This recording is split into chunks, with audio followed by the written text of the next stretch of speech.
몇 가지를 한번 물어보고. 교수님, 예, 다 아시지만은 연세대학 나오셨죠. 예, 예.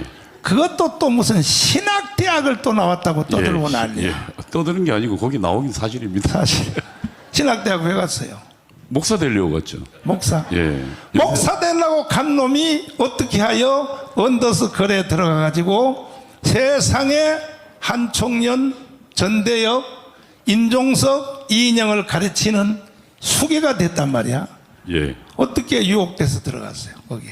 맨 처음에 들어가서 제가 배운 거는 이승만과 박정희에 대해서 박정희는 그 뭐 다나카 마사오인가라는 이름을 가면서 일제 관동군 장교였다. 그리고 이승만은 미제 얍잡이었다.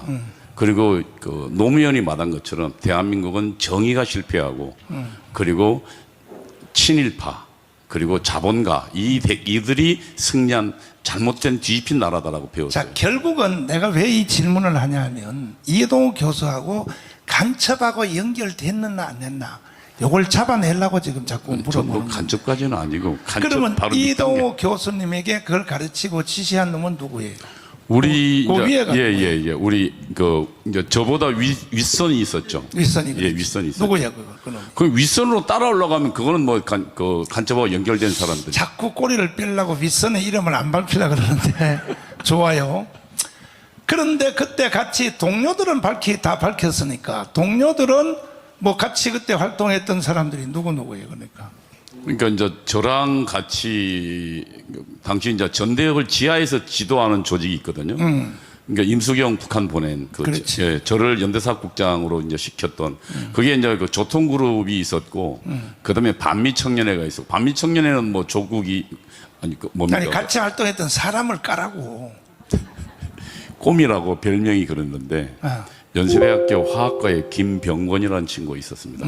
그 친구 부인이 노무현 때 제2부속실장이었습니다. 그다음에 이화여대 총학세장. 우상호하고는 어떤 관계? 상호는 제 밑에 있었습니다. 제가 우상호의 그러니까 총학세장인데 총학생의 지도책이었습니다. 제가 연세대학교 지하 조직의 책임자였거든요. 우상호가 그 한참 전성기 시절 때 그쪽에서 전성기 시절 때 저 미국 대사관을 불지르려고 방화한 사건. 예, 미 대사관 점령 사건은 아니고요. 우상호는 그 말고 그 전에는 하문경이가 미 대사관 점령 사건이었고 우상호는 87년도에 연세대학교 총학생회로 다시 뭐 예를 들면 이한열 그때 영웅이었죠 이승 당시. 그러면은 이제 결국은 그 윗선에는 결국은 이제 내가 그 서경석 목사님한테도 물어봤거든. 예, 예. 서경석 목사님이 김일성 부자의 사진을 걸어놓고 아침 저녁으로 절을 하고 이제 지하철에서 이렇게 했는데 간첩을 만났냐 했더니 솔직히 자기는 간첩을 만날 군번이 안 되는데. 예, 저도 간첩 만날 군번 안 됐습니다. 그래요? 예, 예. 근데 그 위에는 만나니까 100% 만났다. 당연히 있습니다. 그 위에가 바로 한명숙 총리의 남편. 예, 박성준입니다. 박성준. 저는 박성준하고는 3년간 세미나를 같이 했습니다.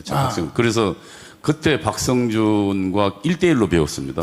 박성준도 10년 깜방 살았죠. 10년 좀 넘었습니다. 넘었어요. 예, 예. 그 사람들은 뭐 간첩하고 같이. 아니, 당연히 간첩이죠. 박성준이 신영복 바로 직계입니다.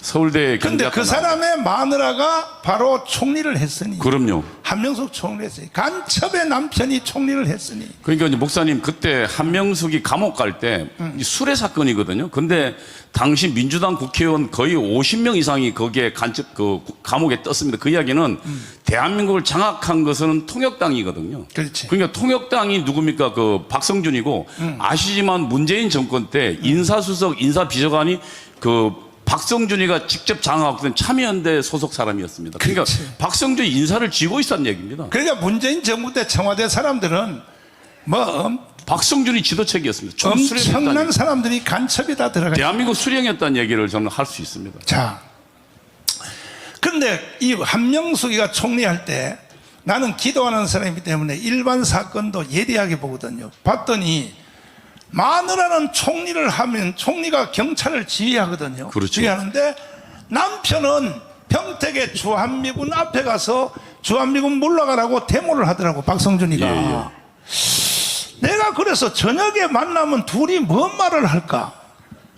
자, 총리는 경찰을 데리고 진압을 하고 남편은 주한미군 물러가라고 평택에서 데모를 하는데 둘이 그거 짜고 고스톱 치는 거 아닙니까? 짜고 고도 치는 겁니다. 박성준은 제가 3년간 공부했는데 그 당시 소련이 무너지는 절망적 상황에서도 뭐랬냐면 이동지 우리 혁명에 대한 열정은 절대 없어지면 안 됩니다. 북한이 지금 어렵긴 하지만 그러나 이것을 뚫고 위대한 수령의 지침에 따라서 주체혁명 기필코 이루어진다고 저한테 가르쳤거든요. 그러니까 박성준은 머리끝부터 발끝까지 빨갱이고 주사파고 공산주의자입니다. 근데 그 사람 남편이 바로 한명숙이라고. 그 부인이요. 부인이요. 예. 그럼 그 간첩 가족 아닙니까? 간첩 부부죠. 그리고 한명숙은 박성준한테 포섭된 사람입니다. 그러니까 사실은 그 서열을 보면 박성준의 예를 들면 지도를 받던 사람이 한명숙이거든요. 그 나중에 결혼한 거거든요. 그다음에 이제 뭐 저 경기에서 교육감 했던 그 가짜 목사. 예. 그 누구야 그 자식. 이재정인가요? 이재정. 예. 뭐 이 사람들이 뭐 다 거의 간첩 수준까지 간 사람들 아니에요. 그러니까 간첩의 영향력 하에서 간첩에 조정받는 사람들. 그러니까 그걸 공산당 용어로는 프락션 한다 그럽니다. 그러면은 이인영에 대해서 이야기 한번 해봐요. 통일부 이인영은 그 반미청년의 사람입니다. 반미청년이라는 건 뭐냐면 87년도, 86년도에 건대 사태가 무너지고 당시 이제 그 경찰이 전부 다 그 주사파를 장악하게 잡았거든요. 근데 그때 살아남은 사람들이 그러니까 그 각 대학의 연락선들입니다. 그 연락선이 책임자가 조혁이었습니다. 그 고려대학교요.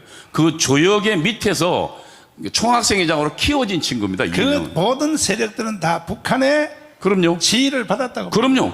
그리고 그런데 매일 김일성 수령에 대해서 충성 맹세하고 그리고 그 김일성 방송을 매일 듣던 사람들입니다. 매일 듣는 사람 임종석에 대해서 임종석은 거기는 더 말 날이 없이 비서실장 임영석. 임종석이는 제가 본래 그 주사파들은 총학생회장이나 이런 지도부를 그 선거로 뽑는 게 아니고 이미 1년 전 6개월 전부터 미리 선발합니다.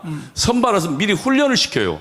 그래서 저 같은 경우 임종석의 의장 교육팀이 있었습니다. 그러니까 임종석이가 그 88년도인가 89년도에 의장이 되는데 88년도 이미 10월에 의장 교육팀을 만들어서 임종석 한 명을 당시 여러 명이 교육시키고 저도 이제 그 교육팀에 들어갔으니까. 어제 드디어 사고가 터졌는데 청와대 비서관 하나가 양심선언을 했어요. 어제 성남공항에서 비행기에 대놓고 비행기 안에 달러를 가득 채워서 평양으로 날랐다. 예. 자, 어제 그런데 가끔 가다가요 그 양심선언하는 놈들이 있어요.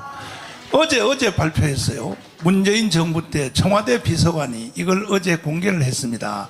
그러면 이 비서실장 되자마자 임종석이가 예. 그 아랍에미리트 있죠. 예. 두바이. 예. 이쪽에 저 대통령 비서실장이 건방지게 대통령이 전용기를 타고 갔단 말이야. 예. 갔는데 거기 가서 무슨 일을 했느냐 하고 지금 말들이 많은데 거기서 북한 간첩들을 만났다. 그때의 그 비행기에서 벌써 상당한 달러들이 북한으로 넘어갔다. 이러한 지금 자꾸 그 말들이 들어오는데 어떻게 생각하십니까? 저는 충분히 그럴 수 있다고 생각합니다. 왜냐하면 그 임종석은 평생을 김일성, 김정일 그리고 북한에 대한 수령에 대한 충성을 맹세했던 친구거든요. 그 다음에요. 지금 문재인이가 평양에 9.19 회담을 갔을 때 예.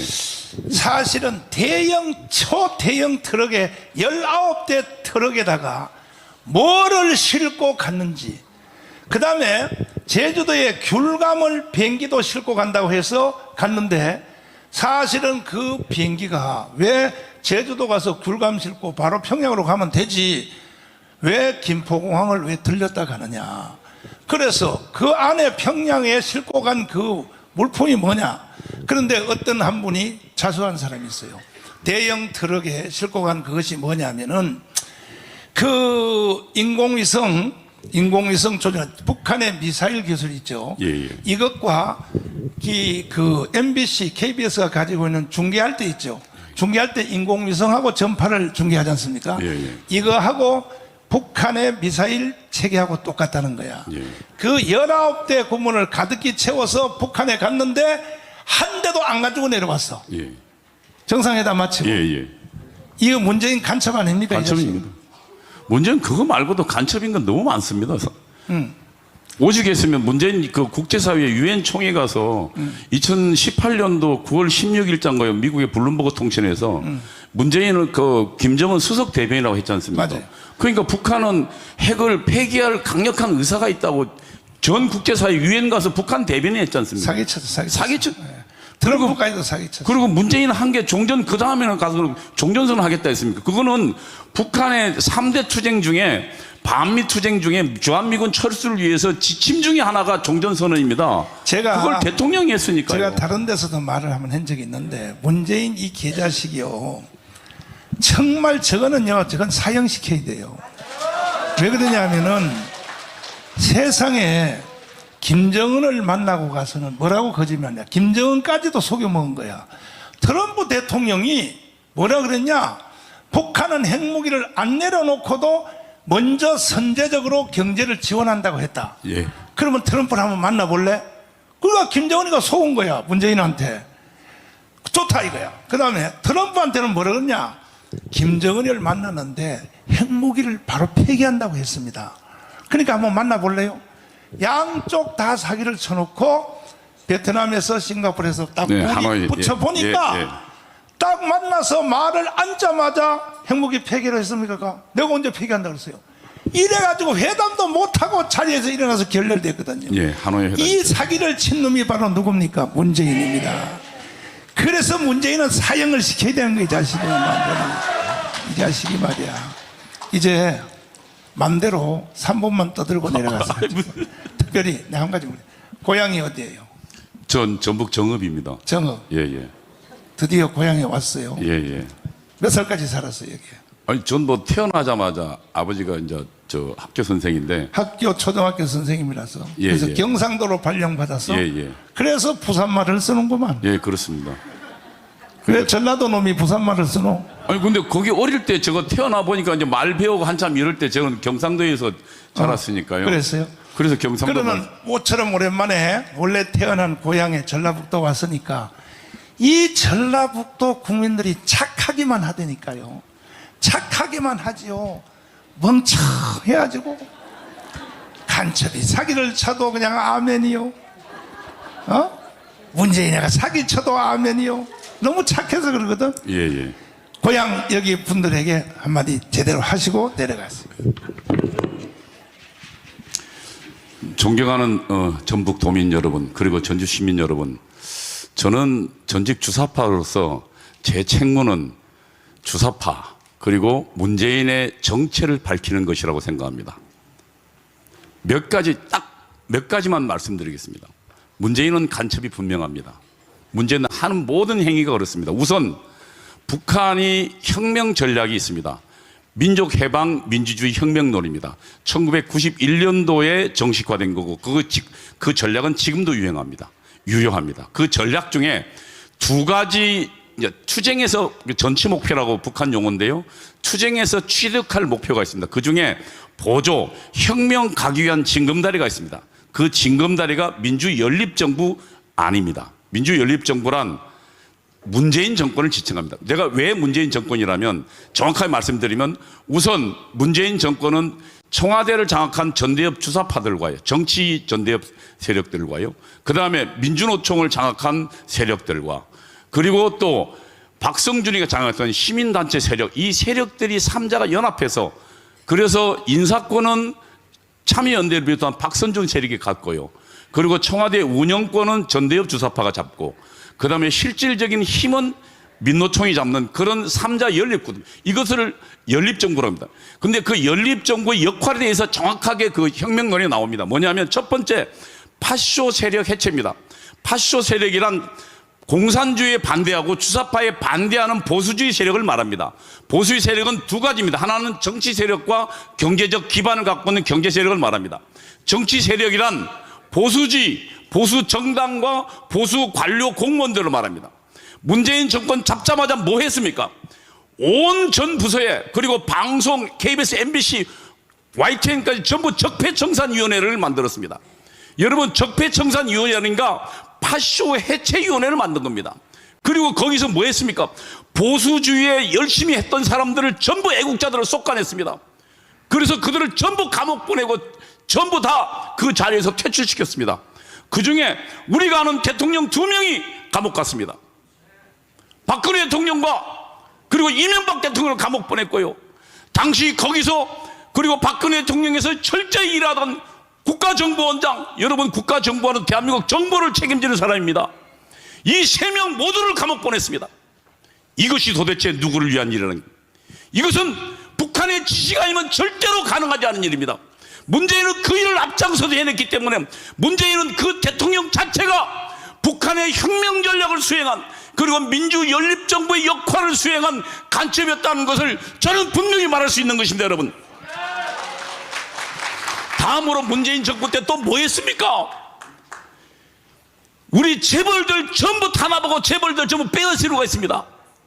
그러나 재벌들이 저항하면서 그것은 하지는 않았지만 여러분 아시다시피 삼성 이재용, 지금 대한민국 법인세 그 회사 하나가, 삼성전자 하나가 15% 20%를 우리나라 전체 법인들 세금을 담당하고 있습니다. 그 삼성전자를 그 애국자인 이재용을 업어줘도 못할 판국에 그걸 2번 다 감옥 보냈습니다. 그게 북한의 혁명론이 나오고 북한 지령이 나옵니다. 그리고 나중에 그 2번째 민주연립정부 기능 중에 하나가 파쇼 세력 해체하고 2번째가 사회정치생활민주화인데 말은 그럴듯하지만 얘기 들면 혁명 기반을 조성하는 겁니다. 그래서 국가보안법 완전히 무력화됐습니다. 우리 아이들요 촛불하고 나와가지고 뭐 했습니까? 공산혁명이 답이라고 해도 누구도 감옥 안 보냈습니다. 그리고 또 그 다음에 감옥 들어간 이석기나 이슬을 애국자라고 해서 결국 석방시켰습니다.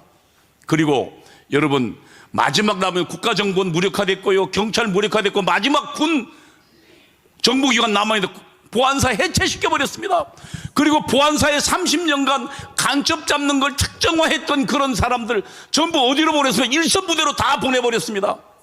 이것이 문재인이 간첩이라도 확실한 증거입니다. 여러분, 저는 북한의 남조선 혁명의 앞잡이였던 문재인은 반드시 구속시켜야 한다고 생각합니다.